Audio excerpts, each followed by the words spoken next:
Bonjour à tous et bienvenue pour une nouvelle vidéo. Donc aujourd'hui, je vais vous apprendre à réaliser des légumes lactofermentés. Alors, ce mot souvent fait un petit peu peur, lactofermentation. Déjà le mot fermentation, parfois il est un peu effrayant en lui-même.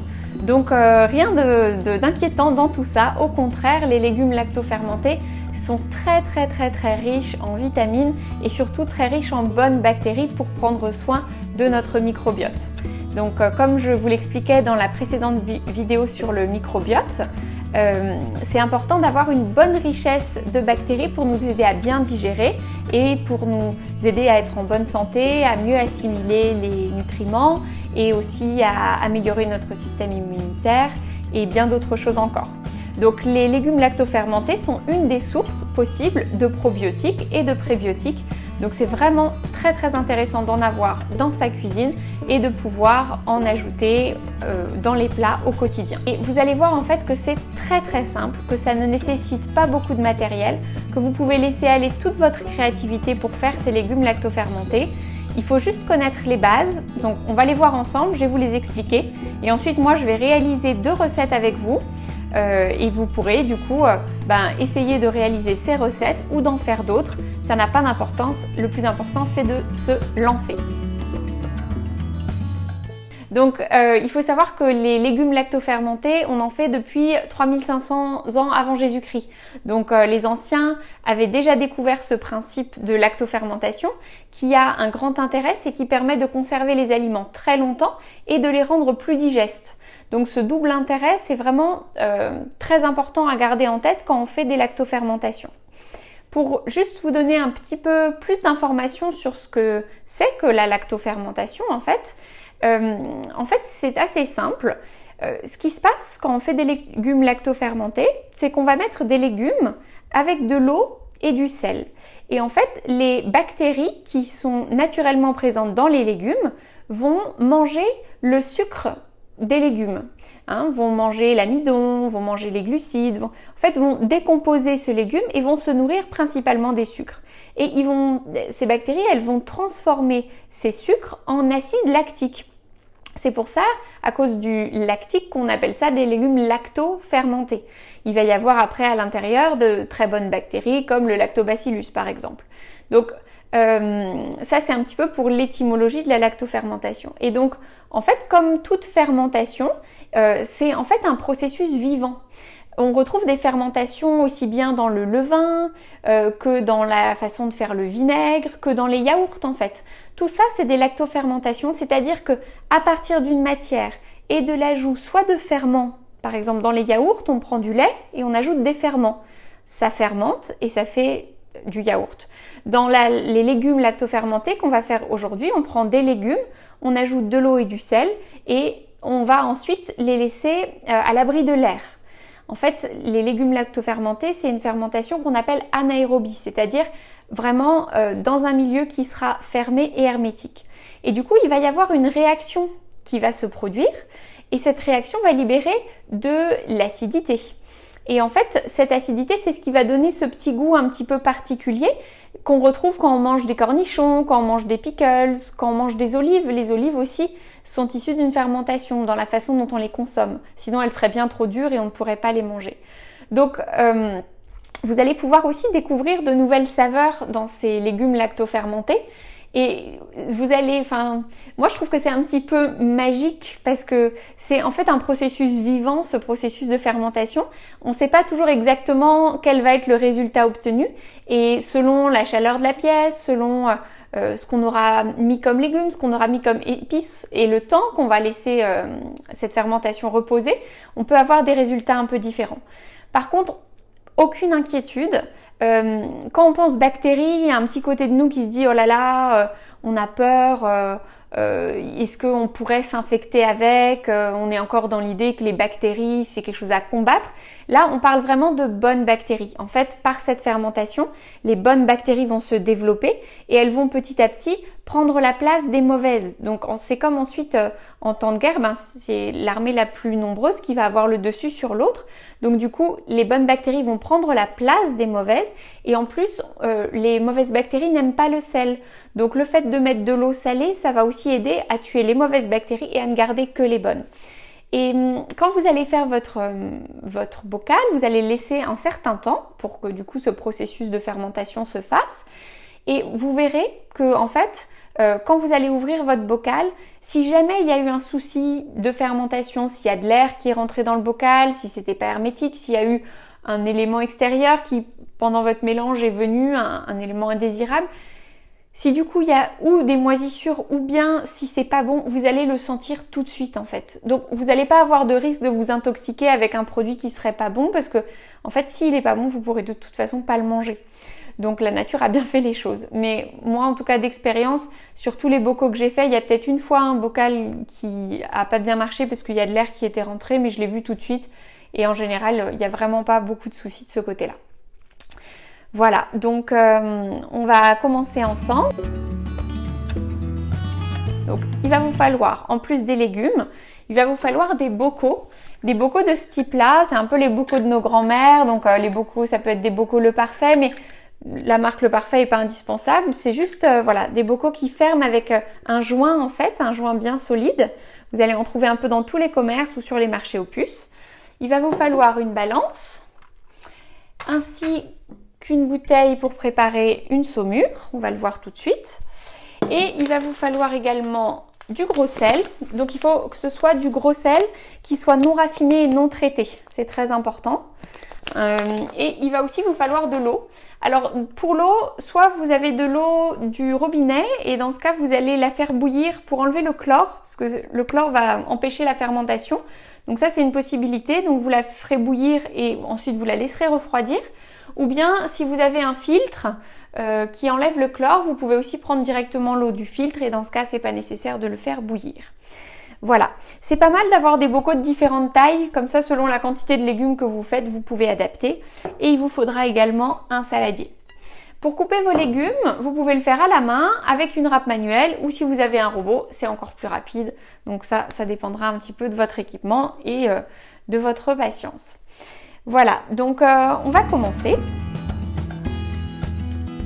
Finalement, si c'est aussi simple que ça, les légumes lactofermentés, eh ben pourquoi tout le monde n'en fait pas? C'est une très bonne question. Je pense qu'il y a deux réponses possibles à cela. D'une part, c'est que parfois, en fait, c'est un peu impressionnant et on ne sait pas comment faire. Donc, par rapport à ça, il n'y aura plus d'excuses parce que du coup, après cette vidéo, vous allez savoir comment faire. Et l'autre hypothèse, parfois, c'est qu'on a un peu la flemme et que ça nécessite de prendre du temps, de s'acheter des légumes, de les couper et de les mettre en bocaux. Donc ça, c'est vrai que pour ça, je vais pas forcément pouvoir vous aider, mais je pense que parfois c'est important de prendre le temps pour soi, de prendre le temps aussi pour sa santé. Ça fait partie des choses qu'on devrait parfois plus mettre dans nos priorités. Sachez que ça va être très pratique parce qu'en fait vous allez pouvoir faire des grandes quantités de bocaux lactofermentés et ensuite pendant une année ou plus vous allez pouvoir les manger en ouvrant les bocaux au fur et à mesure. Donc il n'y a aucun souci de ce côté-là. Une fois que votre bocal est ouvert, vous le conservez au frigo et il se conserve très bien encore pendant plusieurs semaines. Et tant qu'il est fermé, ça se conserve des mois et des mois. Donc ça vous demande un gros effort sur le moment, mais ensuite vous allez être tranquille. Un des autres avantages, c'est que du coup, vous allez pouvoir utiliser vos surplus si vous avez un jardin ou vous avez des amis qui ont des jardins et qui vous donnent parfois des légumes ou s'il y a des super légumes en promotion au magasin, du coup, vous allez pouvoir en acheter une plus grosse quantité et vous les mettez en bocaux à fermenter. Voilà. Quels autres avantages? Donc la conservation, c'est très sûr. Ça va augmenter la digestibilité aussi des aliments parce qu'en fait les bactéries vont prédigérer les fibres et donc du coup pour les gens qui sont assez sensibles et qui disent je supporte pas très bien le cru, ça m'irrite les intestins, là au contraire ça va permettre de mieux digérer et en plus ça va permettre de mieux accéder aux minéraux et aux vitamines qui sont présents dans les légumes. Ça va même les rendre plus disponibles. Donc c'est vraiment, on a tout à y gagner de ce côté-là. Donc c'est encore un avantage de plus. Donc voilà, on essaie de prendre son courage et sa motivation à deux mains et on se lance. C'est parti.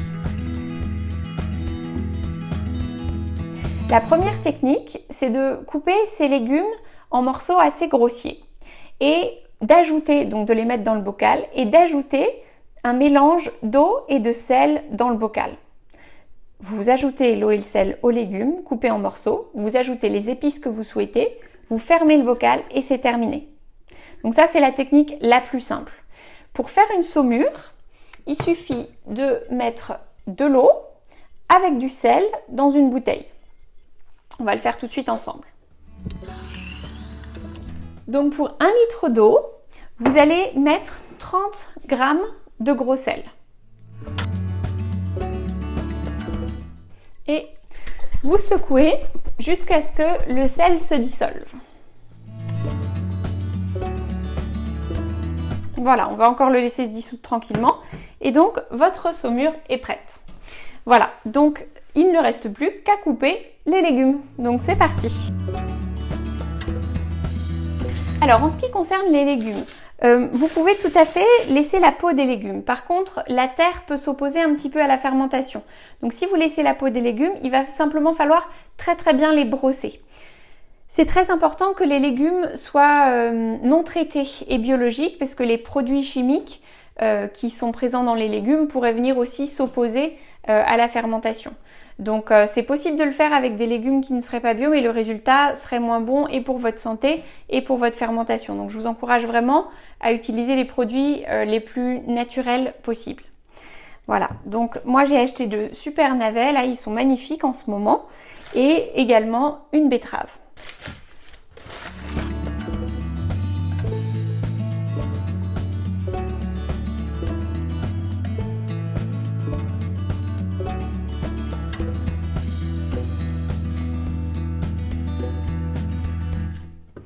Donc au niveau des quantités, moi j'aime bien faire des bocaux d'1 litre parce qu'on en raffole en fait, et du coup une fois que le bocal est ouvert, comme il peut se conserver au frais pendant plusieurs semaines, du coup c'est vrai que voilà, j'aime bien faire des bocaux d'1 litre. Maintenant si vous les consommez en plus petite quantité ou que vous aimez varier plus souvent, vous pouvez tout à fait prendre des bocaux d'1 demi-litre ou même de 25 centilitres, ça c'est vraiment au choix.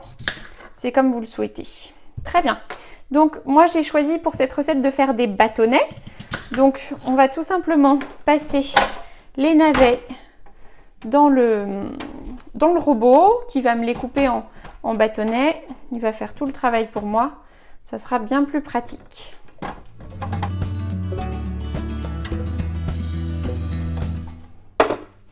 Il me reste à faire quelques rondelles de betterave.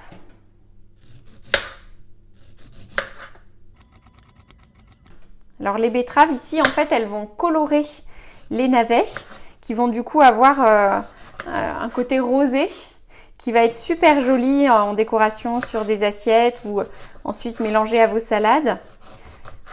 Voilà, mes bâtonnets de navets.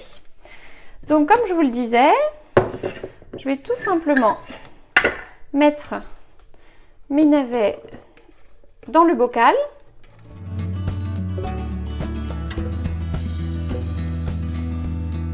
On va donc remplir le bocal, mais on laisse en fait à peu près 2 cm. On ne remplit pas complètement à ras-bord parce que du coup, la réaction de fermentation va produire des petites bulles. Parfois, il peut y avoir du liquide qui ressort un petit peu du bocal. Voilà, donc on ne remplit pas à ras-bord. Et on met la saumure qu'on a préparée tout à l'heure. Là, vous allez voir l'eau qui commence à se colorer en rose. C'est vraiment magnifique.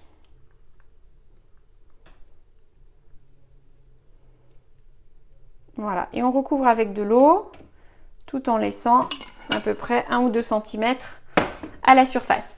On va pouvoir ajouter les épices qu'on souhaite. Donc moi dans cette recette là, j'aime bien mettre un peu de cumin. Voilà. Et puis j'aime bien aussi mettre un peu de graines de coriandre. Mais à nouveau, c'est au choix, vous pouvez mettre à peu près tout ce que vous souhaitez à l'intérieur. On verra tout à l'heure dans une autre recette ce qu'on mettra, mais ça peut être très différent. Voilà. Voilà, c'est fait. Donc moi souvent je secoue un petit peu pour que du coup tout ça se mélange bien, pour que les épices puissent bien aller vers le bas. Donc dernière étape, vous allez noter dessus ce que c'est et la date. Comme ça, ça vous donnera une idée à partir de quel moment vous pouvez le manger. Voilà, donc pour ma deuxième recette, je vais utiliser la deuxième technique de légumes lactofermentés. Donc cette fois, on ne va plus réaliser une saumure, mais on va mettre les légumes directement en contact avec le sel. Ça, vous allez pouvoir le faire quand vos légumes sont coupés en morceaux suffisamment petits, c'est-à-dire la plupart du temps quand ils sont râpés, parce qu'en fait, on va masser les légumes avec le sel pour qu'ils commencent à dégorger du jus. Donc moi, pour cette recette de lactofermentation, c'est ma préférée, donc celle-ci. J'utilise des légumes racines comme de la carotte, du radis noir. Donc je vous ai préparé ici donc radis noir, carottes. Voilà, j'ai 2 belles carottes. Donc là, je vais les éplucher comme elles sont assez terreuses. Je voudrais surtout pas qu'il y ait des résidus de terre, mais à nouveau, vous pourriez aussi simplement les brosser. On peut utiliser également du céleri branche, mais aussi du céleri rave, râpé. Ça va être super. On pourrait aussi mettre du chou. Voilà, un petit chou chinois ou une autre sorte de chou. Éventuellement du poireau aussi, coupé en tranches très très fines. Aussi du fenouil. Donc là, les possibilités sont larges en fait. Mettez ce que vous aimez comme légumes et puis faites des découvertes. Moi aujourd'hui, je vous propose de faire radis noir, carottes, céleri branche et céleri rave. Voilà, je pense que ça peut déjà être pas mal.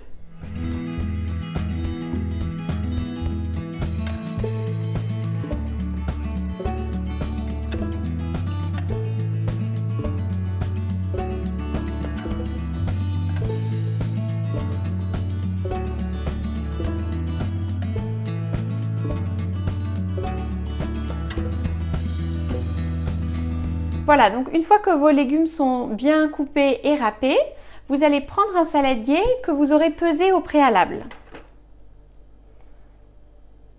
Voilà, donc moi il fait 400 grammes et je vais mettre tous mes légumes à l'intérieur.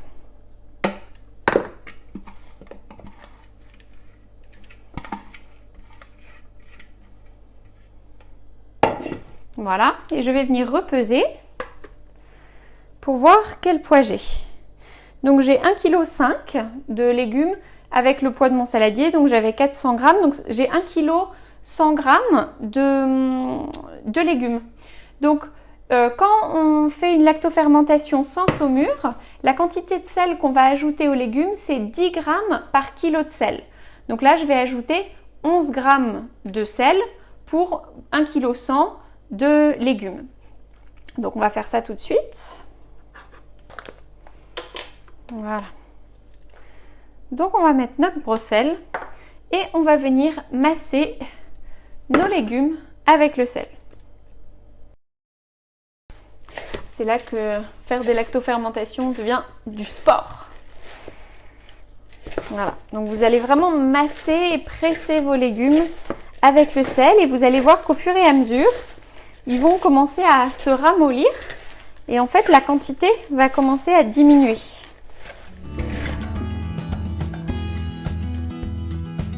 Et ça sent très bon. Donc je laisse encore reposer un petit peu comme ça.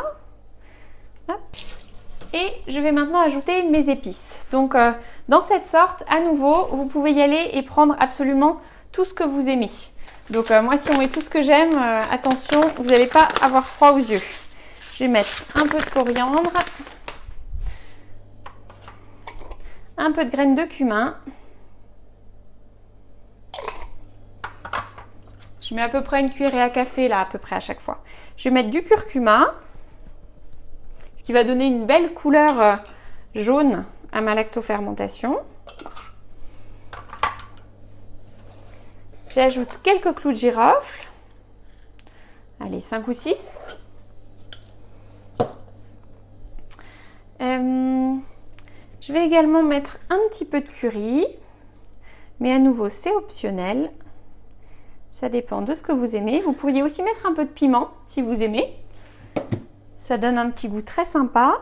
Qu'est-ce que je pourrais mettre d'autre? On pourrait mettre un petit peu de poivre, si on a envie.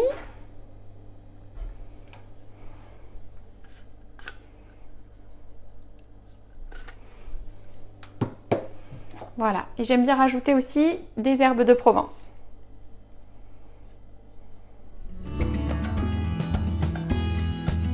Voilà, donc je vais prendre mon bocal.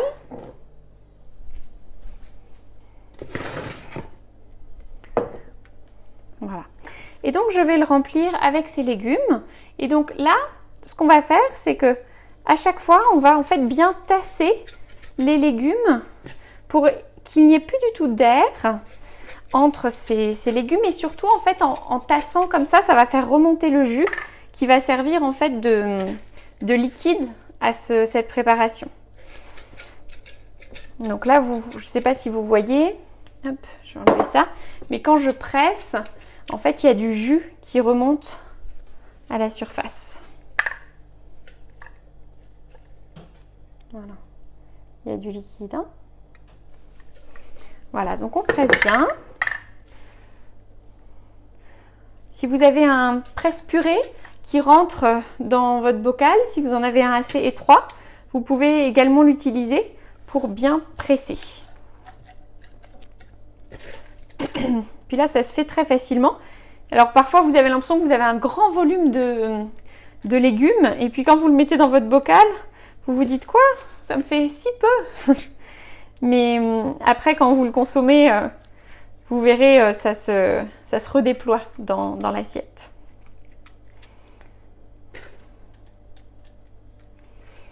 Voilà, vous voyez, donc avec 1 kg de légumes, moi j'arrive à peu près à faire un bocal, parce que là j'ai un tout petit reste. Je pourrais faire un petit bocal, là, allez, un petit 250 encore. Voilà. Donc là, on voit bien que quand je presse, on a beaucoup de jus qui se libère et du jus qui vient à la surface. Donc on presse bien pour qu'il n'y ait plus du tout d'air et pour que le jus remonte au maximum à la surface. Alors, c'est important ici que vous ayez beaucoup de jus. Si jamais vous faites une lactofermentation et qu'il n'y a pas beaucoup de jus à la surface, vous pouvez éventuellement prendre la saumure qu'on avait fait tout à l'heure et rajouter un petit peu de saumure pour qu'il y ait suffisamment de liquide. Ensuite, vous pouvez, si vous le souhaitez, mettre une feuille de chou sur le dessus pour éviter que ça s'oxyde, parce que petit à petit, il y a du liquide qui va se faire absorber et du coup, il y en aura moins, et du coup, les premiers légumes pourront en fait devenir un peu légèrement brunâtres par l'oxydation. C'est pas du tout grave, mais c'est moins joli et un peu moins appétissant, donc vous pouvez recouvrir avec une feuille de chou pour protéger de l'oxydation. Vous pouvez également, si vous le souhaitez, mettre par exemple un caillou que vous aurez bien lavé au préalable pour servir de presse et pour éviter que les légumes ne remontent à la surface. Il existe aussi des bocaux spéciaux avec un système de presse intégré. Moi honnêtement, voilà, souvent je les fais comme ça. Je mets parfois le caillou, mais parfois je le mets pas non plus. C'est vraiment pas indispensable. Voilà. Là je vais le mettre parce que je l'ai. Mais comme dit, c'est pas du tout obligé. Ça c'est bon. Donc il me reste plus qu'à fermer ce bocal et à mettre la date dessus. Voilà, donc on a maintenant fait nos 2 bocaux de légumes lactofermentés. Le premier avec la saumure, navet betterave, et le deuxième, les légumes massés avec le sel. Je vous rappelle les quantités. Avec la saumure c'est 1 litre d'eau pour 30 g de gros sel. Alors que pour les légumes massés, c'est 1 kg de légumes pour 10 g de sel. Donc 2 techniques différentes. Celle-là est un petit peu plus longue à faire parce qu'il faut masser les légumes. Celle-là est vraiment très rapide. Donc on privilégie la saumure pour les légumes qu'on coupe en gros morceaux, alors qu'on privilégie le massage pour les légumes qu'on a râpés finement ou coupés en petites tranches très fines. Donc au niveau de ce que vous souhaitez mélanger ensemble, vous pouvez mettre absolument tout ce que vous voulez. pouvez faire des lactofermentations avec des aubergines, vous pouvez en faire avec... en fait, tous les légumes peuvent se lactofermenter, même les champignons. C'est juste que vous allez à chaque fois découvrir d'autres saveurs, d'autres goûts. Vous allez aussi pouvoir trouver plein d'autres recettes. Moi, je vous conseille de commencer par des choses très simples pour vous lancer, pour voir que c'est pas compliqué et ensuite vous amuser avec ce que vous préférez, ce que vous aimez et puis faire des découvertes.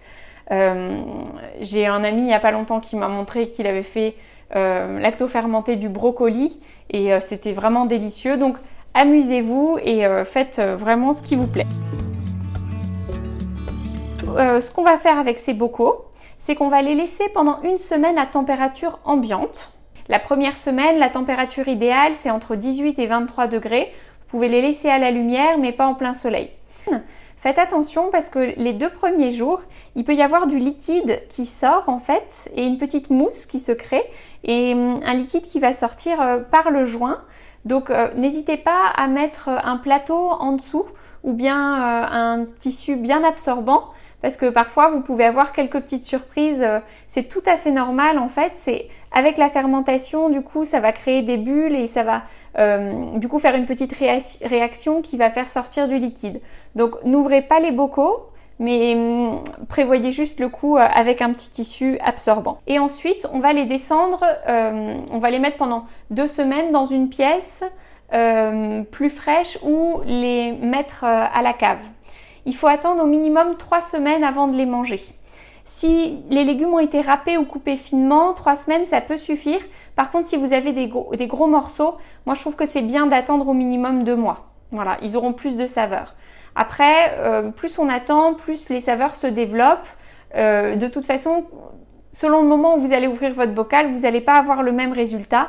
Donc faites des tests, mais soyez patient au minimum 3 semaines. Moi, en général, j'aime bien attendre 2 mois pour avoir un maximum de processus de fermentation, de bénéfices, disons, sur le processus de fermentation. Ensuite, comment je les consomme au quotidien? Alors, c'est pas mal de les consommer plutôt au début du repas parce que ça va vraiment venir aider la digestion. Donc, c'est très intéressant d'en consommer au cours des repas et au début du repas. Au début, vous n'avez peut-être pas les bactéries qui sont forcément habituées pour accueillir ces nouvelles bactéries qui sont dans ces légumes-là, même si elles sont bénéfiques. Donc, c'est toujours bien de commencer petit à petit. Vous pouvez commencer par en manger une cuillère à soupe à chaque repas et puis ensuite en prendre 2 cuillères à soupe. Et c'est aussi hyper intéressant de varier les sources de produits lactofermentés ou de produits fermentés. Vous pouvez prendre du kéfir, vous pouvez prendre du miso, vous pouvez prendre des cornichons, des olives, des légumes lactofermentés, du pain au levain, des yaourts. Donc voilà, variez les sources, variez les plaisirs. Et surtout, tout ça, ça va vous faire du bien. Vous allez voir, c'est vraiment très très bon.